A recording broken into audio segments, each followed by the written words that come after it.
Bonjour tout le monde, le podcast de cette semaine est une commandite de Damaxair. Donc si vous cherchez de la climatisation, réfrigération, chauffage, vente, service et entretien préventif, c'est Damaxair avec qui qu'il faut contacter. Que ce soit pour votre maison, restaurant, votre lieu de travail, Damaxair s'occupe de réfrigération, chauffage, climatisation, ventilation, filtration et entretien. Pour les contacter, vous pouvez aller sur leur site internet damaxair.ca. Un gros merci à Damaxair. Yes sir, what's up tout le monde? Bienvenue au What's Up Podcast, ici votre animateur Jerry Alain, j'espère que ça va bien, j'espère que vous avez passé une excellente semaine. Cette semaine, notre invité est nul autre que le journaliste et ex-politicien Jean-Pierre Charbonneau. Fait qu'un gros merci à Jean-Pierre d'être venu sur le podcast. Si vous ne savez pas c'est qui Jean-Pierre Charbonneau, il a été longtemps journaliste aux affaires criminelles pour le journal Le Devoir. Et entre autres, c'est lui qui a couvert toutes les audiences sur la commission d'enquête sur le crime organisé dans les années 70. Fait qu'on a beaucoup parlé de ça. On a beaucoup parlé aussi des commissions d'enquête à travers le temps, des années 60 jusqu'à aujourd'hui. Fait que ça a été vraiment très intéressant. On a aussi parlé de son livre la filière canadienne, qui est entre autres qui parle de l'histoire du crime organisé au Canada et entre autres en passant par plein d'événements qui étaient arrivés au Canada, dont entre autres l'évasion spectaculaire de Lucien Rivard. Donc, bref, ça a vraiment été tout un podcast. Je pense que vous allez beaucoup aimer ça. Tous ceux qui aiment les histoires de mafia, qui aiment les histoires de crimes organisés, vous allez être bien servis, je crois. Juste avant que je vous laisse écouter le podcast de cette semaine, juste vous rappeler, si vous voulez faire en sorte que ce podcast-là continue, vous pouvez me supporter financièrement au patreon.com/whatsuppodcast. Et ça, en plus de pouvoir m'aider financièrement dans ce projet-là, ça va faire en sorte que vous allez pouvoir avoir tous les podcasts d'avance. Fait qu'en ce moment, on a déjà le podcast avec Christian Page, une des sommités du monde paranormal, et un podcast avec Patrick Cloutier. Et c'est le soldat qui est sur la photo du face-à-face durant la crise d'Oka. Fait que ça a été deux excellents podcasts qui sont disponibles pour les membres Patreon. Et si vous voulez m'encourager, mais vous ne pouvez pas le faire de façon financière, vous pouvez juste, c'est bien correct, il n'y a aucun problème avec ça. Moi, tout support est apprécié. Juste abonnez-vous à ma chaîne YouTube, cliquez sur la petite cloche, faire sûr de rien manquer, laissez un thumbs up. Pour m'aider avec l'algorithme, vous pouvez laisser un petit commentaire positif, ça va être tout le temps super apprécié.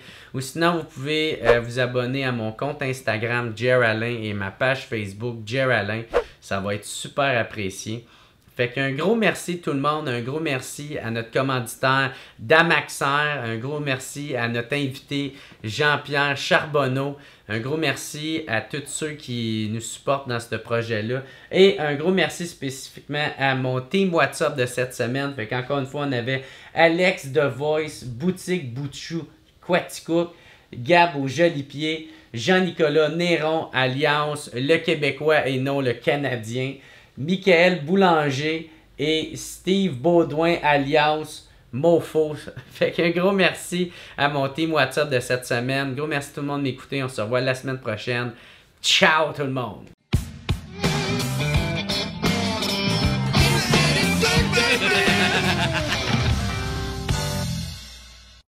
Bonjour tout le monde, bienvenue au What's Up Podcast. Je suis super content d'avoir mon nouvel invité, Jean-Pierre Charbonneau. Ça va bien? Oui, ça va bien. Yes, juste te donner une petite description pour le monde qui te connaît pas. T'as une belle carrière politique, ex-politicien, député, ministre. T'as été même le 40e président de l'Assemblée nationale, mais aussi t'as une belle carrière journalistique. Ouais, je suis vraiment très impressionné de t'avoir sur le podcast. Merci d'être venu. Ça me fait là, tu m'avais dit que t'allais te déguiser un peu. Là, j'étais un peu surpris que pas trop déguisé finalement. Non, j'ai ma petite veste chinoise, mais c'est de l'appropriation culturelle. En prof de tai chi, c'est ça? C'est ça. Moi, j'aime bien, on est confortable dans ces vêtements-là. Non, ben parfait, ça. Moi, c'est ça que je veux, que tu sois confortable. Fait que ça, t'as étudié en criminologie en 1969. 69, 70, ouais. Ouais, puis ouais, c'est ça. Qu'est-ce qui t'a mené vers ça? Essentiellement, quand j'étais étudiant au secondaire, à un moment donné, la dernière année, c'était l'année où l'école est devenue mixte, et puis on a, avec des filles de l'école, on a développé une action communautaire ou de bénévole auprès des jeunes délinquants. Okay. Et puis, on allait faire danser, par exemple, les filles dans des centres d'accueil fin de semaine. Puis, à un moment donné, on s'est occupé aussi des jeunes délinquants, des jeunes qui étaient en protection au centre Saint-Vallier. C'était la prison pour jeunes de l'époque à Montréal, au coin de Rosemont, puis Saint-Denis. Ça, c'est pour leur faire passer du bon temps? Non, c'était pas. C'était des jeunes qui étaient soit incarcérés parce qu'ils avaient été condamnés à des peines disons, de détention fermée, ou encore c'était des jeunes qu'on gardait parce que pour leur protection supposément. Alors, disons que ça m'a comme ouvert les yeux sur toute la réalité des jeunes qui ont des problèmes, puis la délinquance, puis la criminalité. Alors, et puis donc, je me suis intéressé à la criminologie à ce moment-là. Et puis, à un moment donné, je me suis retrouvé au cégep. L'année d'après, là, il y avait finalement une vente de livres, et puis j'ai acheté un livre sur la mafia. Tiens. Alors, ça m'a fasciné, cette espèce d'organisation internationale tentaculaire, du monde de la pègre italienne, et puis dans la pègre sicilienne, etc. Alors ça m'a fasciné. Et là, c'est comme si je me suis retrouvé à l'université, j'avais à la fois un intérêt pour comprendre la criminalité, la délinquance. Moi, j'avais été scout, mon père avait été chef scout, donc les problèmes des jeunes en difficulté, mais aussi l'intérêt pour découvrir le monde secret, clandestin et fascinant du monde criminel, du monde de la pègre. Et puis des pègres, parce que finalement, dans chaque société, il y a un monde interlope, un monde souterrain de criminels professionnels qui sont organisés en groupes plus ou moins permanents, dans certains cas des organisations permanentes qui durent, puis dans d'autres cas des associations de malfaiteurs conjoncturelles, temporelles, là, qui... Alors, c'est ça qui m'a tranquillement amené vers la criminologie. Et puis pourquoi plus le journalisme que les enquêtes policières? Ou... Ben, c'est parce que c'est un concours de circonstances. J'étais étudiant à l'université, puis c'était l'époque de l'effervescence politique au Québec, la question linguistique. Les années 70. 70, mai 68 à Paris, puis tout ça. Donc, tu sais, il y avait comme un mouvement international de revendications étudiantes, de prise de conscience, d'implication politique des jeunes. Puis j'étais à l'âge, tu sais, j'avais 18 ans en 68, alors j'étais dans cette mouvance-là, ça m'a intéressé. J'ai commencé à écrire des textes parce que à l'université, au cégep. Premier prof de sciences politiques que j'ai eu au cégep, il nous avait posé une question, peut-être le premier cours. Combien d'entre nous, ceux qui étaient là, il n'y en avait pas beaucoup de salles, mais c'était beaucoup de gars à ce moment-là, qui lisaient un journal par jour. Il n'y avait pas grand monde qui ont levé la main. Alors, ce qu'il nous a dit, il dit la semaine prochaine, vous venez en classe et puis vous êtes tous abonnés à au moins un journal. Donc, vous allez commencer à lire l'actualité, puis vous intéresser à l'actualité. Si vous êtes en sciences politiques, c'est le minimum que vous pouvez faire. Ouais. Alors, je me suis abonné, et quand je suis arrivé à la maison, j'ai raconté ça à mes parents, puis on m'a dit, ton oncle qui est curé, il lit Le Devoir. Alors, je me suis abonné au Devoir et rapidement, je me suis intéressé non seulement à l'actualité, j'étais déjà intéressé à l'actualité parce que quand j'avais 12 ans, chez nous, on achetait la presse du samedi. Mm-hmm. Et je dévorais ça, donc, puis même que mon père trouvait que j'étais trop jeune pour m'intéresser à l'actualité, mais bon. C'est ça, au lieu de lire des Batman. C'est ça, mais je lisais aussi la section des comics, des comics. Ouais. Mais, donc, quand je me suis mis à lire Le Devoir, mais je me suis rendu compte qu'il y avait des textes d'opinion. Donc, les lecteurs, lectrices écrivaient non seulement des lettres aux lecteurs, mais des textes d'opinion qui étaient, puis il y avait une page ou deux de consacrée aux opinions de citoyens.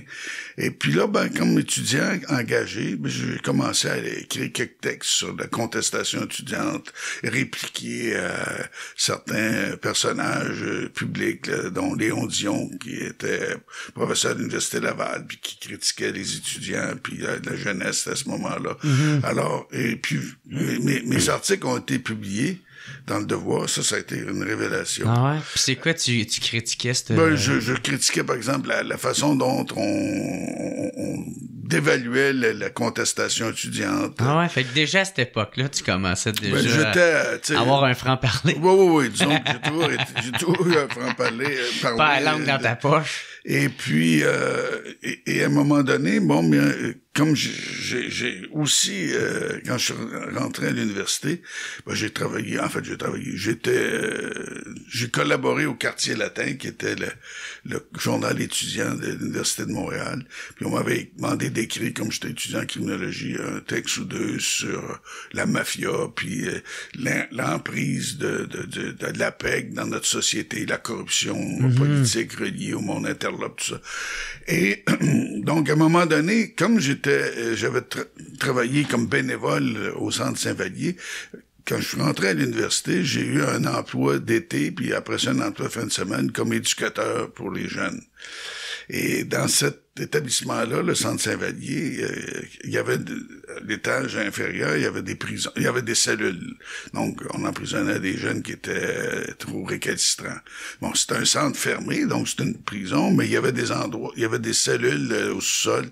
Et j'avais été prendre des photos, puis j'avais écrit un texte de dénonciation de ces cellules-là, parce que je trouvais que des enfants de 5-6 ans qui étaient enfermés là, ça n'avait pas d'allure. Là, ah ouais. Et puis j'avais pris des photos avec un Polaroid. Et puis Le Devoir avait publié ça dans les pages d'opinion. T'sais. Alors là, ça a été comme, wow, une révélation. Et je me suis dit, je pourrais être journaliste, puis ça serait intéressant.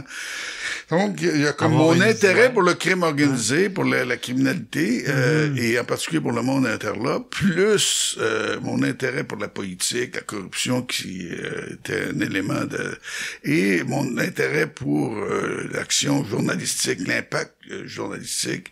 Puis le livre que j'avais acheté sur la mafia, c'était un livre qui avait été écrit par un journaliste allemand. Alors, tout ça, les liens commençaient à se faire. C'est ça. Tout ça a fait qu'à un moment donné, la mayonnaise a pris. Et puis, Claude Ryan était intéressé par le type de parcours que j'avais comme étudiant en criminologie. Il voulait peut-être que le Devoir renoue avec son passé de journal de combat anti-PEG. Au début des années 50, c'est Le Devoir avec des citoyens qui avaient publié une série d'articles qui avaient conduit à une grosse enquête sur la corruption municipale, policière, et puis l'importance du monde interlope au Québec. Mais avant ça... Ce qu'on appelait à l'époque le vice organisé. OK. Mais avant ça, tu avais été journaliste stagiaire à la presse? C'est-à-dire que non, je suis devenu journaliste stagiaire après ma première année à l'université. OK. Donc, je suis rentré à l'université, j'étais déjà 1 an en criminologie, mais comme je voulais être journaliste, tout en étant intéressé par le domaine de la criminologie, alors j'ai fait application de Devoir puis à la presse, puis finalement j'ai eu une offre de la presse plus rapidement que celle du Devoir. Okay. Et puis donc j'ai été engagé comme stagiaire durant l'été 70 à la presse. C'est là que tu as rencontré Michel Auger. C'est ça, Michel Auger, qui lui était un petit peu plus vieux que moi, puis qui s'intéressait lui aussi au monde interlope. Ouais, il était dans les affaires criminelles. C'est ça, les affaires criminelles policières, puis lui aussi s'intéressait au baron du crime, là. Et puis, donc, on avait une espèce d'intérêt commun. Bon, lui était pas étudiant en criminologie, mais c'était un journaliste de métier, tu sais, déjà, comme on dit dans le jargon, un newsgetter, là, tu sais, quelqu'un qui court après nouvelles, puis qui était très proactif. Alors, on s'est liés d'amitié. On a écrit en fait, on a travaillé une partie d'été à écrire une série d'articles sur la pègre à Montréal, sur l'histoire de la pègre à Montréal, mais surtout sur la situation de la pègre montréalaise. Malheureusement, la série n'a pas été publiée parce que les patrons de la presse avaient peur de poursuites en libelle diffamatoire de certains grands caïds du milieu, en particulier les gros personnages comme Vic Cottrony et d'autres, qui avaient déjà poursuivi un magazine, le magazine McLean, pour $1 million pour libelle diffamatoire. Alors, finalement, on a travaillé pour rien d'une certaine façon, mais en même temps, non, parce que moi, ça m'a introduit aux enquêteurs et aux escouades spécialisées. À ce monde-là, puis aux escouades spécialisées qui fouillaient toutes ces questions-là. OK. Fait que c'est ça, parce que moi, je me demandais, tu sais, est-ce que c'était plus les poursuites en diffamation qui avaient peur ou des répercussions. Non, je pense que c'était plus des poursuites en libelle diffamatoire, parce qu'il y en avait déjà une grosse. Ouais, c'est ça, donc, quand Vic Cottrony poursuit McLean pour $1 million, à l'époque, ça n'avait pas encore été conclu devant les tribunaux. Alors, tu sais, la presse ne voulait pas avoir ce genre de problème-là, puis de poursuite-là. Moi, je me demande comment a été ta première rencontre avec Michel Auger? Ça a été quoi? Moi, j'ai pas de souvenir précis de notre première rencontre, mais assez vite, finalement, comme il était, lui, journaliste terrain sur les affaires policières, criminelles, puis que moi, je m'intéressais à ça. Alors... les fils se sont connectés. Assez vite, là, je pense qu'il est venu me saluer, puis se présenter, puis qu'on a commencé à travailler ensemble. Puis, probablement que c'est lui qui a proposé au patron de faire une série d'articles sur l'histoire de la PEG, puis il disait, bon, ben, on va prendre avec moi le stagiaire, puis on va y aller ensemble, tu sais. Et puis bon, moi j'avais une approche d'un étudiant en criminologie qui s'intéressait au crime organisé. Et puis j'avais aussi dans mes études de criminologie vu qu'il y avait des livres qui avaient été écrits sur ça aux États-Unis, mais qu'il n'y en avait pas au Québec et au Canada. Alors déjà j'avais l'idée de combler le vide d'une certaine façon. Puis éventuellement d'écrire un livre sur l'histoire du monde interlope québécois. Fait que déjà là, cette idée-là commençait à naître, là, tu sais, c'est ce livre-là. Ben c'est ce livre, La filière canadienne. Ça, c'est la version numéro 2, en fait, la deuxième édition, celle de 2002, mais la première est arrivée en 1975. Et puis, mais à la presse, bon, je travaillais avec Michel Auger, mais il y avait d'autres journalistes dont un gars qui s'appelait Robert Pouliot, puis un autre journaliste dont je me rappelle plus le nom, qui eux travaillaient sur un projet à côté du travail qu'ils faisaient à la presse. Ils travaillaient sur un projet de livre ou de quelques livres, une espèce de série de livres sur les exploiteurs du Québec. Donc, les gens d'affaires qui, finalement, exploitaient la société québécoise. Une approche un peu, je sais pas si on dirait marxisme. En tout cas, c'est une approche qui était... qui défend le peuple. Qui défend le peuple, puis qui voulait mettre au jour, puis mettre le focus de l'actualité, puis le projecteur de l'actualité sur des gens qui exploitaient la société. Et puis, parmi les exploiteurs, il y avait les barons de la PEG, qui sont aussi, d'une certaine façon, des exploiteurs dans bien des domaines, parce que quand on regarde le type d'action qu'ils font, non seulement ils offrent des services illicites qui sont pas toujours des services très sains pour les individus. Si on pense juste au trafic des drogues, la prostitution, le jeu, etc. Tu sais, les gens jouent sur les faiblesses humaines, puis font en sorte que quelque part les gens s'emprisonnent encore plus dans leur pulsion, puis j'aime pas tellement le terme vice parce qu'il y a une connotation morale, mais c'est comme ça qu'on appelait ça dans les premières décennies du 20e siècle. Alors, c'est clair que les exploiteurs, pour eux autres, il y avait aussi les barons de la PEG. Et puis donc, quand ils ont vu que je faisais équipe avec Michel Auger, puis que j'étudiais en criminologie, tout ça, alors ils m'ont demandé si ça m'intéressait, je leur ai dit oui. Alors, de fil en aiguille, comme ça, cette idée d'un livre a commencé à germer. Moi, au départ, c'était pour combler le vide, comme ce que je voyais. C'est qu'il y avait des livres sur cette situation-là en Europe. Le livre que j'avais acheté, c'était un livre européen. Puis il y en avait aux États-Unis, mais il n'y en avait pas chez nous. Donc, et je voyais bien qu'on avait nous aussi notre propre histoire sur le monde internet. On avait nos faits d'armes criminels importants. Et puis, je sais pas si à ce moment-là, mais assez rapidement, je me suis rendu compte que au cours du 20e siècle, il y a eu plusieurs grosses enquêtes publiques sur le crime organisé, puis sur la pègre à Montréal en particulier. À peu près tous les 15 ans, 15-20 ans, il y avait des scandales, puis il y avait des citoyens qui s'alarmaient et qui réclamaient une enquête publique. Alors, on pourrait faire la liste des enquêtes publiques qui ont eu lieu au cours du 20e siècle, qui n'ont pas toutes donné de grands résultats, mais le fait est que nous aussi, on avait notre monde interlope très actif et on n'avait rien à envier à bien des égards aux faits d'armes criminels des grands caïds américains. Puis, fait que là, c'est ça, c'est après votre stage, dans le fond, à la presse, que c'est là que tu as été engagé comme journaliste au Devoir. Avant, parce que moi, comme je voulais travailler au Devoir, quand j'ai voulu aller travailler au Devoir comme stagiaire, j'avais déjà eu une réponse de la presse. Alors, j'avais appelé Claude Ryan, avec qui j'avais établi des contacts. Bon, Ryan m'avait dit, bon, ben là, acceptez le poste de la presse, puis quand vous serez prêt, vous me rappellerez, parce que dans le fond, lui avait son petit-neveu à placer, tu sais. Alors, je suis allé travailler à la presse. Après mon stage, je suis retourné à l'université en criminologie. Mais à l'hiver 71, j'en avais le ras-le-bol. Il y avait eu la crise d'octobre, il y avait toute cette effervescence-là. Puis moi, j'avais connu l'action. Donc, je voulais pas... tu sais, j'en avais, disons... mon objectif, c'était déjà d'être dans l'action. Je voulais pas attendre à être quelqu'un, je voulais être quelqu'un, je voulais agir sur le terrain. Parce que j'avais aimé ce que j'avais fait comme journaliste sur le terrain avec Michel Auger durant l'été. Alors, à l'hiver ou au printemps, j'ai appelé Claude Ryan, puis là, j'ai dit, écoutez, vous m'avez dit que vous me donneriez ma chance comme journaliste quand je veux là. Il a essayé de me convaincre de rester à l'université. J'ai dit, je vais finir mon bac à l'université, mais je peux très bien travailler aussi. Comme il n'y avait pas d'emploi pour un journaliste de disponible, alors il m'a engagé comme correcteur d'épreuves. C'est une façon de rentrer dans le devoir, au devoir, puis de mettre le pied dans la boîte.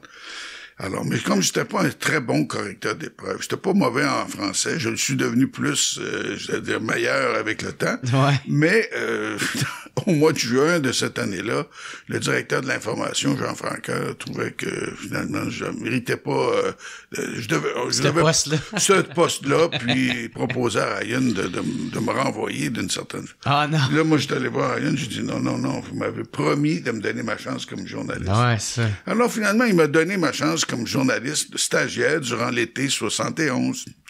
Et c'est là qu'on m'a confié un dossier d'un comité de citoyens de Saint-Léonard sur la corruption municipale à Saint-Léonard, un comité de citoyens qui demandait une enquête publique au gouvernement Bourassa à l'époque pour justement sur une administration locale qui était à leur avis corrompue puis qui avait des liens avec la paix. Ah, OK. Et alors au mois d'août, après avoir rencontré le comité de citoyens, potassé leur dossier, fait des vérifications, j'ai publié une série de 3 articles dans le Devoir. C'était quoi votre conclusion? La conclusion, c'était que les citoyens avaient raison et qu'il y avait l'administration municipale de Dizazo était une administration pourrie, là, c'est-à-dire, tu sais, la corruption était assez bien implantée, le favoritisme dans cette municipalité, dans cette ville-là, du nord de la ville. Il y avait déjà eu une enquête public sur une ville à côté, Saint-Michel. Et alors, et ce qui était extraordinaire, c'est qu'après la série d'articles, quelques jours à peine après, le gouvernement Bourassa, qui ne voulait pas donner suite à la demande du comité de citoyens, puis d'ordonner une enquête publique, a ordonné une enquête publique, a demandé à la commission municipale. Parce qu'il savait que ça allait sortir. Ben, il savait que finalement... qu'il allait avoir des il y aurait de la boue, puis il y aurait un scandale qui serait mis au grand jour, puis il y aurait peut-être des gens proche du gouvernement qui serait éclaboussé. Alors, non, mais là, il n'y avait plus le choix. Ça veut dire qu'il y a eu une enquête de la Commission municipale du Québec sur Saint-Léonard que les gens de l'administration ont tenté de bloquer longtemps par des procédures judiciaires, mais finalement, ça a abouti à un moment donné. Donc, à la fin de l'été, il n'était plus question que le stagiaire soit renvoyé à l'université. On m'a gardé. Ouais. Et puis c'est comme ça que finalement, je suis devenu un journaliste permanent au devoir en m'intéressant aux affaires policières, aux affaires de corruption, à la criminalité organisée, ce qu'on appelle le crime organisé, le monde interlope. Puis votre deuxième enquête dossier, ça a été sur le directeur des services de police de Montréal. Oui, ben c'est ça. C'est-à-dire que moi, avec Michel Auger, on a fait le tour d'une certaine façon des escouades importantes. Puis j'avais établi des contacts, entre autres avec un policier qui est décédé aujourd'hui, donc je peux très bien le nommer, là, c'était sergent détective Alphonse Gélineau. Et lui était au cœur d'une escouade mixte. C'était probablement la première escouade mixte. Donc il y avait des groupes de policiers de la Sûreté du Québec, des policiers de Montréal. Lui, c'était un policier de Montréal. Puis il y avait des policiers de la police fédérale, de la gendarmerie royale. Et ces policiers-là travaillaient ensemble contre l'organisation Cotroni, qui était la plus grosse organisation criminelle à ce moment-là, qui était dans bien des domaines, et il y avait des opérations d'écoute électronique qui étaient liées à leurs enquêtes, puis à la collaboration entre ces policiers-là, puis entre ces services de police-là. Et à un moment donné, dans cette année-là, on était à 71, déjà, le maire Drapeau, qui était plus Saint-Drapeau, qui avait réclamé une enquête publique au début des années 50, à la suite des articles du Devoir, c'était quelqu'un qui était plus intéressé par le pouvoir, et puis on l'avait averti que le choix qu'il voulait faire de chef de police de Montréal était pas le bon. Il avait nommé finalement le frère de son adjoint, Lucien Saunier, donc Jean-Jacques Saunier, qui était capitaine de la squad de la moralité, puis qui avait une réputation d'un policier corrompu, ripou. Et Drapeau avait été avisé de ça. Ça ne l'a pas empêché de le nommer inspecteur, puis à un moment donné de le faire passer d'inspecteur directement à chef de police. Et donc, une des opérations d'écoute électronique qui était sur les membres de l'organisation Cotroni ont permis aux policiers de se rendre compte que les gens aimaient bien la façon de Saunier de diriger la police de Montréal, parce que ça favorisait les établissements qui avaient besoin de protection policière, et puis il n'était pas trop t'es pas trop encombré par l'action des policiers contre eux. Alors, et là, on se retrouvait à l'automne 71, à savoir que le 1er janvier 72, il y avait une loi qui avait été adoptée pour unifier tous les services de police de l'île de Montréal. On avait créé déjà la communauté urbaine de Montréal dans les années 60, début des années 70, puis là, on voulait avoir une police unifiée pour la communauté urbaine de Montréal. Et le 1er janvier 72, c'était le moment où entrerait en vigueur ce nouveau service de police de l'île de Montréal, et il fallait nommer un chef de police pour ce nouveau service-là. Bon, tout le monde pensait bien que c'était le chef de la plus grosse police de l'île, c'est-à-dire la police de Montréal, qui serait nommé, puis c'était le candidat de Jean Drapeau, puis Drapeau faisait beaucoup de pression pour que son poulain soit nommé. Sauf que les policiers qui savaient que leur chef de police était un pourri, voulaient bloquer ça. Et ayant vu ce que j'avais fait dans le cas de Saint-Léonard, les policiers m'ont approché, et puis entre autres Gélineau et d'autres, puis là, on m'a donné ce qu'il fallait. Donc, un dossier sur le chef de police, puis ses accointances avec certains pète-gueux, puis pour les aider finalement à bloquer la nomination de Saunier, de faire en sorte qu'il ne devienne pas le chef de la police. Et donc, au début de janvier 72, j'ai écrit 2-3 articles sur la corruption du chef de police et ses accointances avec les barons de la PEG à Montréal, l'organisation Cotroni.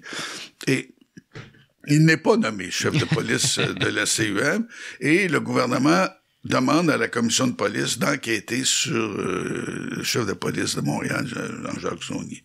Et par la suite, 2-3 semaines plus tard, le gouvernement décide d'en lancer la commission d'enquête sur le crime organisé. C'est ça. Pourquoi? Parce que dans l'opération d'écoute électronique, c'est un gros projet qui s'appelait le projet Vegas. On avait découvert ses accointances de Sony avec l'écoute Reni puis l'organisation de la mafia. Ce qu'on savait déjà avant, mais l'écoute électronique avait confirmé puis donné des détails sur. Puis on avait aussi identifié que les gens de l'organisation Cotroni, les gros personnages, les adjoints de Vic Cotroni, avaient rencontré Pierre Laporte, qui avait été assassiné dans la crise du FLQ, mais qui avait été candidat à la chefferie du Parti libéral en 69. Aux élections de 70, il était devenu, après, vice-premier ministre, ministre du Travail. Il devait être ministre de la Justice, c'est ça que les gens du milieu interlope auraient voulu. Alors, quand l'affaire Saunier est sortie, les gens du gouvernement, Jérôme Choquette et d'autres, ils savaient très bien que si j'avais eu la première partie des scandales que révélait l'opération Vegas, j'aurais la deuxième, qu'éventuellement l'affaire Laporte serait sortie. Et là, c'était proche, là, tu sais. Il était vice-premier ministre, il aurait pu être premier ministre, il avait été candidat. Alors, c'est un peu un geste de prévention et de gestion d'une crise éventuelle. On a décidé de lancer la commission d'enquête sur le crime organisé, qui avait d'ailleurs été suggérée par un rapport du juge Prévost, parce que dans l'Union nationale, mais en fait, c'est les libéraux de Jean Lesage qui avaient préparé une enquête publique, une grosse enquête administrative sur comment fonctionne la justice au Québec, la justice pénale. Et puis, il y avait eu un volet sur le crime organisé, le monde interlope, son influence au Québec. Et une des recommandations de la commission Prévost, qui était fin 69, début 70, c'était de faire une enquête publique sur le crime organisé, comme il y en avait eu d'autres dans le 20e siècle, comme il y en avait eu une au début des années 50, l'enquête Caron, comme il y en avait d'autres aux États-Unis. Donc, on recommandait ça. Et c'est sûr que les policiers qui combattaient le monde interlope, puis les barons de la PEG, étaient bien d'accord avec cette recommandation, puis ils voulaient qu'on la fasse, puis qu'on obtienne cette enquête publique-là. Mais en même temps, ce qu'ils voulaient, c'est de dire, si on fait une enquête publique, ben on veut que les grosses affaires sortent, là, que ce soit pas juste du petit menu-fretin. Alors, pour les policiers, les grosses enquêtes, les grosses affaires, c'est les affaires qui lient les personnages politiques importants avec les barons de la PEC. Alors, donc, la corruption, tout ça. On l'a vu ces dernières années avec la commission Charbonneau. Bon, mais c'est la même chose. C'était une autre commission qui s'est ajoutée après celle qui a été enclenchée en 1972, à ce moment-là, par le gouvernement Bourassa. Mais et là, bon, mais je me suis mis à suivre les activités. En fait, tout couvert ça. Moi, j'ai tout couvert, les audiences publiques, sauf la période où quand je me suis retrouvé à l'hôpital, victime d'une tentative de meurtre le 1er mai 1973. Ouais, c'est ça. Puis tu sais, avant d'aller à ça, parce qu'effectivement, j'aimerais qu'on en parle, mais c'est ça, c'est parce qu'il y a eu plein de... entre autres, c'est ça, les liens douteux avec le Parti libéral. Puis ça, il y avait aussi le scandale de la viande avariée qui parlait. Oui, ben disons que c'était quoi voir, ça? C'est que la commission d'enquête sur le crime organisé s'est penchée sur un certain nombre d'activités du milieu du monde interlope.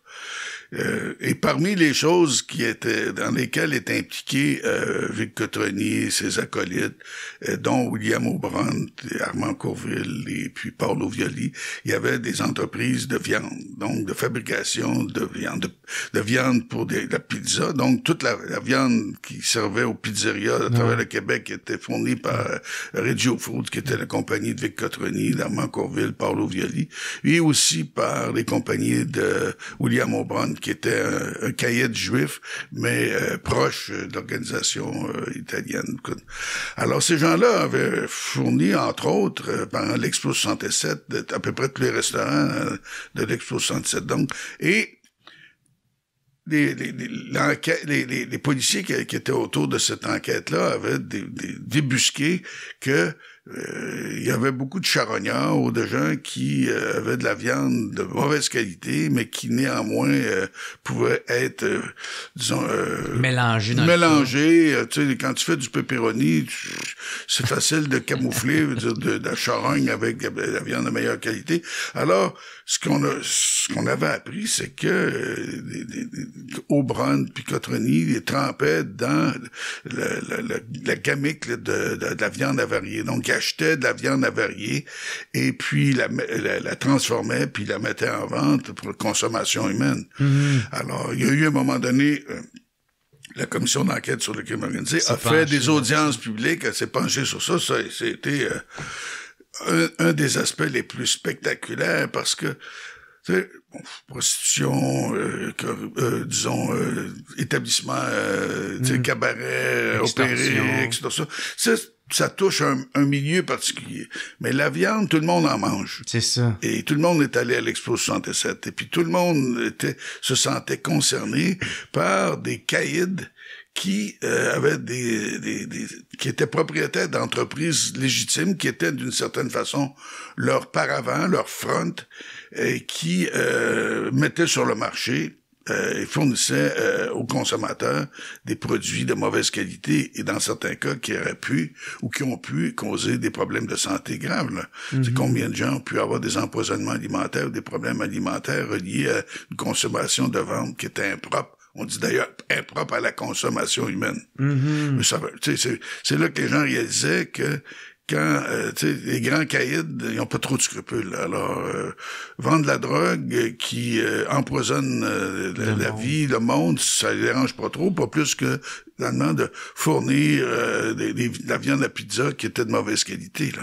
Ou de fournir du steak ou d'autres produits dans des restaurants avec de la viande de mauvaise qualité.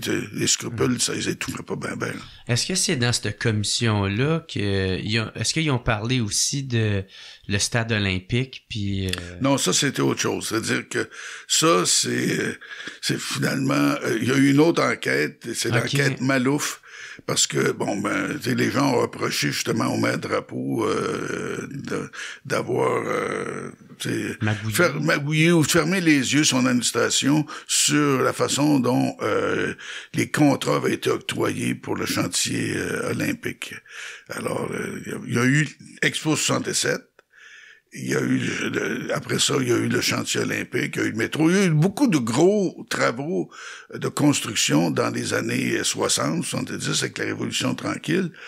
Et quand on regarde ce qui s'est passé par la suite avec l'abbé James, puis quand on regarde ce qui s'est passé avec la commission Charbonneau dans les années 2000, on se rend compte que finalement les pratiques n'aurait pas changé. À l'époque, il y avait des syndicalistes qui étaient des bandits, qui contrôlaient la FTQ Construction, André Desjardins et d'autres qui étaient proches des Cotroni aussi, etc. Et puis qui avaient leur gang, leur fier à bras, tout ça. Et puis la corruption, les matériaux, tout le monde se graissait la patte. Là. Des entrepreneurs aux petits travailleurs, chacun prenait sa cote ou volait des équipements, volait des matériaux, détournait. Ça a été un gros free-for-all pour bien du monde, une espèce de bar ouvert pour bien des gens qui étaient dans l'industrie de la construction puis qui ont été liés à ces grands travaux-là. Il n'y a pas juste de la corruption. Je ne veux pas dire que tout a été mal fait. Mais quand on regarde comment les choses se sont comportées au fil des années, on avait une industrie de construction qui était une industrie intoxiquée et par des comportements mafieux. Et donc les travailleurs avec leurs syndicats étaient mêlés, mais les entrepreneurs aussi qui avaient leurs accointances, et puis les politiciens aussi qui avaient donné des contrats, etc. Non, il y avait tout un monde. Ce qu'on a vu au 20e siècle, au 21e siècle, c'est-à-dire la commission Charbonneau, tout ce qu'on a appris, disons-nous que là cette réalité-là existe depuis très longtemps. Ben oui. Et sauf que quand il y a eu, à un moment donné, parallèlement à la commission d'enquête sur le crime organisé, il y a eu, justement, une exagération de bandits qui contrôlaient la FTQ Construction puis qui ont fait le saccage d'Abbé James et que le gouvernement Bourassa est obligé de déclencher une enquête publique sur, justement, le saccage d'Abbé James. C'est là qu'on a eu une enquête publique qu'on a appelée la commission Clich. Il y avait le juge Clich, mais il y avait Brian Mulroney qui était procureur, il y a eu Lucien Bouchard qui était procureur, il y avait Guy Chevrette qui a été ministre du Parti québécois de René Lévesque qui était un des commissaires.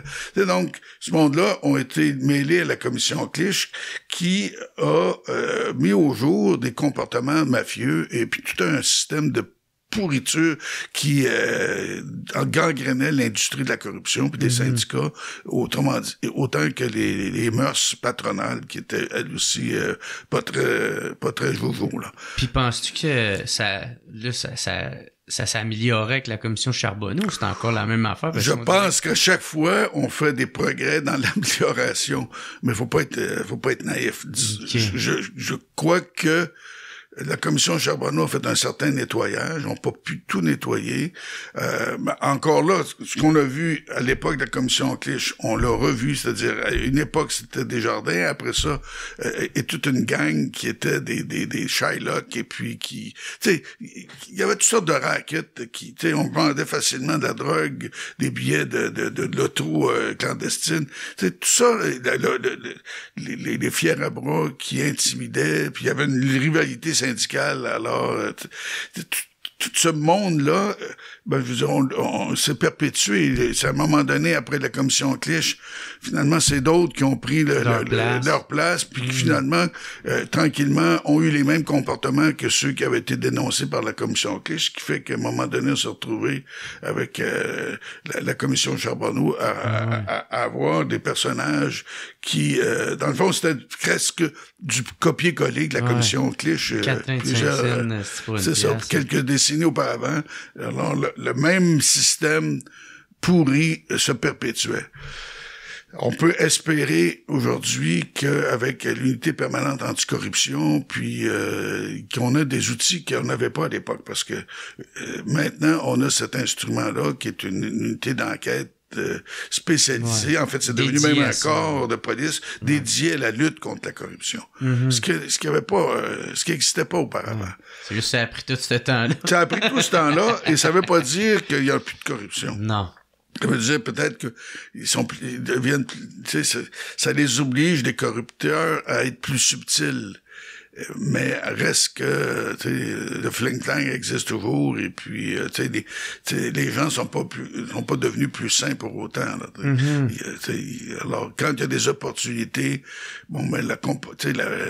disons l'espèce d'attitude de bien des gens de vouloir s'en mettre plein les poches, de passer à côté des raccourcis, l'espèce de volonté de s'enrichir puis alors ça va toujours exister. Alors, on est d'une certaine façon on est condamné dans toutes les sociétés humaines à devoir travailler ou faire face à ces réalités, à ces espèces disons, de virus qui intoxiquent les sociétés.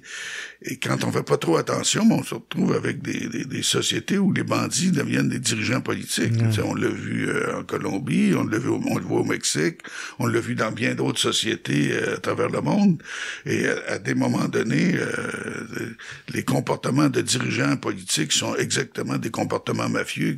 Quand on regarde ce qui se passe en Russie, je veux dire, c'est le chef de la mafia en Russie, c'est le président. Là, c'est pas compliqué. Ouais. Dans le sens où c'est des comportements mafieux. C'est des attitudes. La corruption, dans bien des endroits dans le monde, elle est généralisée.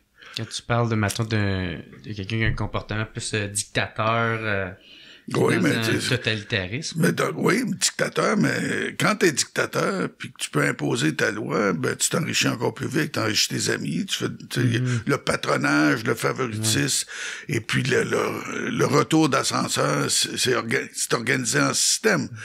Bon, dans les sociétés démocratiques, on a des capacités de lutter contre ça. Et puis les médias, des citoyens qui peuvent à un moment donné alerter l'opinion publique et puis faire en sorte que de temps à autre, on fasse le ménage, que des scandales soient dévoilés, puis qu'on mette des projecteurs de l'actualité, puis qu'à un moment donné, ça soit trop gênant, puis que l'on décide de faire quelque chose. Bon, on a fait quelque chose à plusieurs reprises chez nous, on a fait quelque chose à plusieurs reprises dans d'autres pays démocratiques, comme aux États-Unis, mais tu sais, la corruption aux États-Unis, policière, était pas mieux qu'ici, là.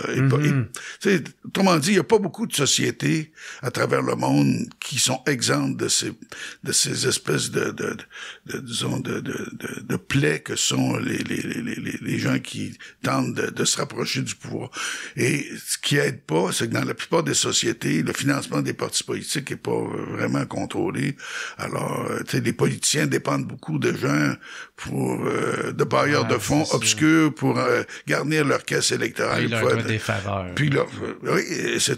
Nous, avec le temps, avec René Lévesque, et puis avec les scandales qui ont été montrés par les journalistes dans les années 2000, puis la commission Charbonneau, on a finalement s'est donné des règles de financement des partis politiques qui sont probablement les meilleures au monde. Mais ça n'empêche pas néanmoins qu'il faut être vigilant.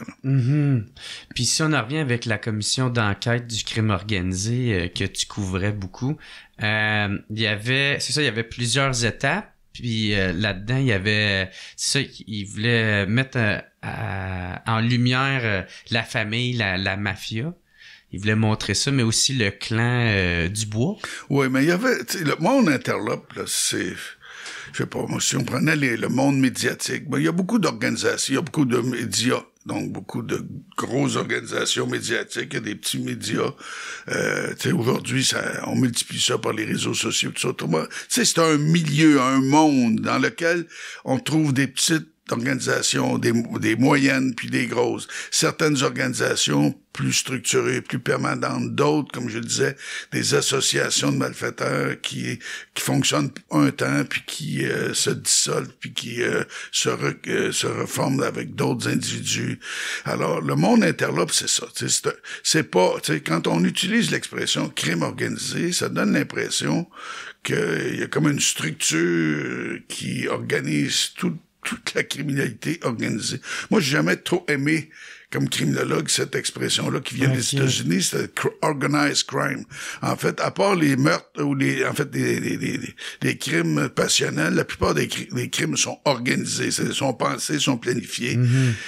Et ce qui, dans le fond, est intéressant, c'est le monde interlope. C'est des organisations criminelles. On le voit dans le domaine du trafic de la drogue, dans le domaine du trafic d'armes, dans le domaine trafic humain, la prostitution, etc. Donc, il y a toute une panoplie d'activités qui sont des activités licites, mais qui ont des demandeurs. Il y a une demande pour de la prostitution, il y a une demande pour de la drogue, il y a une demande pour le jeu clandestin, il y a une demande pour des armes, il y a une demande pour des travailleurs clandestins qu'on pourrait engager pas trop cher. Il y a une demande pour beaucoup de services qui sont des services illicites ou qui sont peu réglementés. Et quand c'est pas permis, je veux dire, cette demande-là, elle est fournie par ceux qui, toute leur vie, ont contourné les lois, se sont socialisés dans le monde de la criminalité, puis dans le contournement des lois, dans la délinquance organisée. Et c'est ça le monde du crime organisé, en fait, le monde de la PEG. Et il y a donc au Québec, quand la commission d'enquête sur le crime organisé dans les années 72 a été mise en place, il y avait un certain nombre de grosses organisations, mais la plus grosse, c'était l'organisation italienne, c'est-à-dire la branche montréalaise de la Cosa Nostra, qui était dirigée par Vic Cotroni, Luigi Greco, quelques autres de leurs acolytes. Donc ça, c'était la plus grosse organisation. Ça reste encore la plus grosse organisation. Aujourd'hui, l'organisation concurrente, mais qui traite avec, c'est les Hells. Donc, les groupes de motards, mais en particulier le groupe dominant, est aussi une grosse organisation structurée. Donc, quand on regarde la mafia, quand on regarde les Hells, on voit que c'est des organisations structurées. Ils ont une pyramide hiérarchique. Ils ont des postes à combler. Quand quelqu'un meurt, prend sa retraite ou est tué, peu importe. Il y en a qui le remplacent. Ça fait en sorte que les organisations se perpétuent dans le temps. les organisations de jeunes délinquants se sont organisées avec le temps, d'abord aux États-Unis, puis dans les pays latinos, en particulier en Amérique centrale. De la même façon, les organisations des gangs de rue sont aussi, en tout cas, à certains égards, des organisations qui se sont structurées puis qui essaient d'être permanentes. Ils ont des noms. Ils ont ils ont toute une hiérarchie, un vocabulaire, etc. Et puis t'avais une organisation qui, comme les Frères Dubois, qui était hiérarchique, mais qui était issue d'une famille. Ouais. Les Italiens, en fait, la Cosa Nostra ou les mafias italiennes, que ce soit la mafia sicilienne, calabraise ou napolitaine, on dit mafia parce que c'est un terme générique, mais le mot mafia, c'est un terme plus sicilien, mais la Camorra napolitaine, l'Andrangheta calabraise, tout ça, c'est des organisations du même type, des organisations mafieuses, des sociétés secrètes. Qu'on en trouve ailleurs. En Chine, les sociétés secrètes, il y en a eu beaucoup. Les Yakuza au Japon, c'est une organisation, en fait, c'est des clans de sociétés secrètes. Les cartels, on a appelé ça cartels en Colombie, au Mexique, donc des cartels de drogue. Ça. Ce sont tous des organisations qui se sont soit développées autour de personnages qui se sont imposés, parce que c'est une loi du plus fort, donc des gens qui ont de la force physique, qui sont capables de fédérer, d'agglomérer autour d'eux des gens qui vont être des exécutants, des acolytes, des partenaires, des associés. Alors, on crée finalement des organisations. Et les Dubois, c'était 9 frères qui étaient des délinquants juvéniles en Saint-Henri des années 40, puis qui, à un moment donné, ont travaillé pour les plus gros caïds dans des maisons de jeu clandestines, dans toutes sortes de rackets, l'extorsion, puis qui, à un moment donné, ont pris du poil de la bête. Et ils se sont organisés, ils ont fonctionné comme une organisation permanente. Et tant que le lien entre les frères était solide, puis tant qu'il n'y en avait pas trop en prison, mais cette organisation-là est devenue très puissante, au point où, à un moment donné, je veux dire, on pouvait... Il n'y a plus le tribut. Pas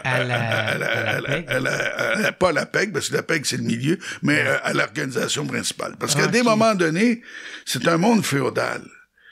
Le monde féodal, ça va être des seigneurs, et puis t'avais un seigneur qui était le seigneur des seigneurs, qui était le roi, le suzerain, et chaque seigneur avait le droit de vie et de mort dans son territoire, alors il payait une cote, il payait un pizzo, il payait un tribut au suzerain pour avoir son appui, éventuellement ses soldats si on en avait besoin, si les nôtres suffisaient pas. Donc, il y avait une dynamique féodale. Et le monde interlope, c'est un monde féodal. Et les seigneurs de guerre, alors, d'une certaine façon, s'organisent de la même façon que dans le monde féodal. Alors, les Frères Dubois, c'était un clan de frères de sang, donc une famille autour desquels gravitaient beaucoup de criminels, des quelques hommes de main qui étaient des tueurs à gages, mais beaucoup d'exécutants. Genre 200. Ouais, mais alors, cette organisation-là était tellement puissante qu'elle n'avait plus à payer. Les gens n'acceptaient pas de payer un tribut à l'organisation Cotroni. OK. Comme ça a été le cas à d'autres époques. Parce qu'il faisait parce que finalement, il était assez puissant et qu'il était capable de dire non, là, une garde, ça c'est notre territoire et puis on va faire ce qu'on veut là. Et alors là, à un moment donné, ils sont devenus en guerre, il y a eu des périodes de tension. On peut pas dire qu'il y a eu une guerre totale entre les Dubois et la mafia italienne. Il y a eu des tensions, il y a eu quelques règlements de compte, mais il y a eu plutôt une coexistence entre guillemets pacifique. De la même façon que il y a jamais une guerre ouverte entre les Hells et la mafia. Il y a eu des périodes de tension et puis mais en général ils sont assez intelligents pour faire des pactes d'alliance. Parce qu'ils ont plus à gagner à travailler ensemble. Oui, les gens... que de se faire la guerre. Oui, puis dans le fond, leur intérêt, eux autres, c'est pas de se tuer d'abord, c'est de faire de l'argent. Avoir du fun, de faire du cash, puis avoir la belle vie, puis avoir beaucoup de pouvoir, puis beaucoup d'influence, puis à la limite, être un peu des stars dans leur domaine. Puis s'ils peuvent être des stars dans la société, il y en a qui aiment bien ça aussi. Alors, c'est ça leur intérêt. Des fois, ils sont obligés de faire la guerre parce qu'ils n'ont pas le choix. Alors, des gens viennent jouer dans leurs affaires, sur leur territoire. Puis là, c'est des chasses gardées. Comme le monde féodal l'était, dans le Moyen-Âge, il y a bien d'autres époques. Ça veut dire, j'ai mon territoire, puis je fais ce que je veux sur mon territoire.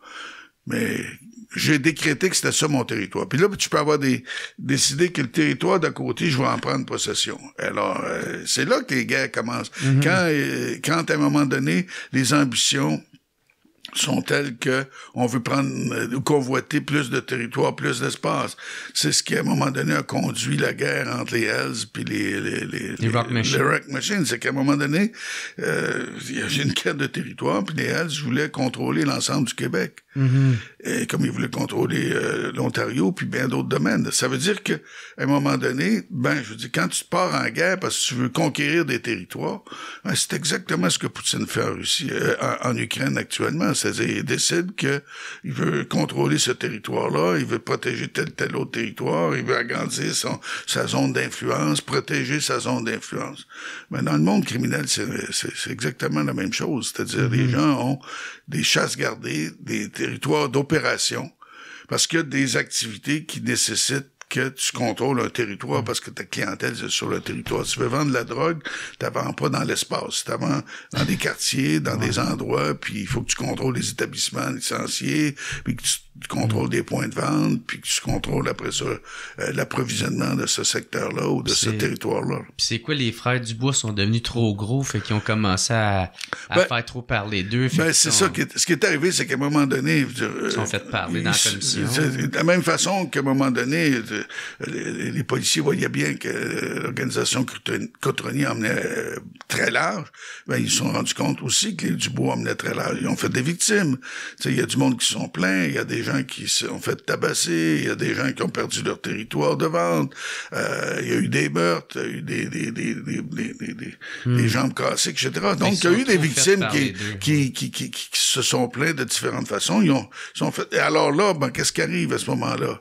L'autre gang, c'est-à-dire la gang de l'État, donc les services de police sont mis à s'intéresser aux activités clandestines des Dubois, puis à essayer justement de réduire leur importance, leur influence. Parce que souvent, c'est ce que peuvent faire les policiers dans des systèmes démocratiques. Éliminer complètement des organisations criminelles, dans certains cas, c'est presque utopique. Mais faire en sorte que ces organisations n'atteignent pas une puissance telle qu'ils peuvent contrôler l'État, ou qu'ils peuvent faire la pluie et le beau temps sur l'ensemble de cartels, c'est ça. Alors, c'est ça l'objectif. Donc, à un moment donné, on s'est attaqué aux Dubois, on a mis le projecteur de l'actualité, ils ont été amenés à témoigner en public devant la commission d'enquête. Et puis en plus de ça, en parallèle des commissions d'enquête, les policiers font des enquêtes pour ramasser de la preuve, puis pour inculper. Parce que les commissions d'enquête sont pas comme objectif de faire inculper des individus. Ils ont comme objectif de mettre le projecteur de l'actualité puis de faire comprendre aux gens puis aux décideurs qu'il y a des gros problèmes, qu'il y a des organisations qui sont très importantes. De révéler les secrets. De révéler les secrets puis de conscientiser les citoyens puis que les gens acceptent que les choses soient faites de telle façon qu'on puisse faire le nettoyage. Dans le fond, c'est un grand ménage qu'il faut faire. Alors qu'à côté de ça, en parallèle, t'as les services de police ont comme responsabilité de ramasser assez d'informations pour mettre hors d'état de nuire. Alors, c'est ça qui est arrivé. Plusieurs des frères Dubois ont été incarcérés, accusés, condamnés. Et donc, tranquillement, la force de l'organisation s'est effritée. Et puis, il y a des gens qui sont mis à table. C'est-à-dire que de la même façon qu'à des moments donnés, il y en a qui ont témoigné contre des acolytes. Dans le cas des frères Dubois, à un moment donné, leur principal tueur à gages s'est mis à table. Ça a fait en sorte que les policiers ont ramassé suffisamment de preuves pour en inculper quelques-uns puis les mettre hors d'état de nuire. Alors, c'est comme ça que... et comme c'était des frères, comme c'était pas une organisation avec une hiérarchie structurée, Ben, quand les frères Dubois ont été mis hors d'état de nuire, la plupart d'entre eux, ben, l'organisation a tombé. Ce qui ne veut pas dire que certains des frères, je pense par exemple à Adrien, qui est décédé aujourd'hui, et qui s'est installé dans les Laurentides pendant un certain temps, ne conservait pas de l'influence, puis il n'avait pas ses propres activités, mais ce n'était plus l'empire du bois qu'on avait connu à l'époque du début des années 70, puis de la SECO, là, de la Commission d'enquête sur le crime organisé.